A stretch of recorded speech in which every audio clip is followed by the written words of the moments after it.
অনুমোদিত নতুন প্রকল্পের মধ্যে অন্যতম ইস্টার্ন রিফাইনারি লিমিটেডের আধুনিকায়ন ও সম্প্রসারণ ERL-2 প্রকল্প। তেল পরিশোধন সক্ষমতা বাড়াতে নেয়া প্রকল্পটি বাস্তবায়ন হবে চট্টগ্রামের পতেঙ্গায়। বিদেশি ঋণ না পাওয়ায় সম্পূর্ণ নিজস্ব অর্থায়নে প্রায় ৩৬,০০০ কোটি টাকা ব্যয়ে এটি বাস্তবায়িত হবে।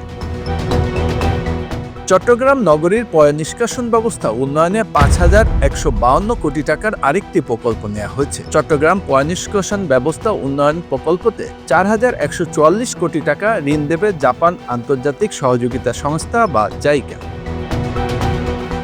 চট্টগ্রাম বিভাগে কর্মরত সরকারি কর্মকর্তাদের আবাসন সুবিধা দিতেও প্রকল্প অনুমোদন দিয়েছে সরকার। এর মধ্যে চট্টগ্রামের ৩৬টি পরিত্যক্ত বাড়িতে সরকারি কর্মকর্তা কর্মচারীদের জন্য আবাসিক ফ্ল্যাট নির্মাণ প্রথম সংশোধিত প্রকল্প অনুমোদন করা হয়েছে। এ সংক্রান্ত দুটি প্রকল্পে ব্যয় ধরা হয়েছে যথাক্রমে ১,১৩২ ও ৩৯৪ কোটি টাকা।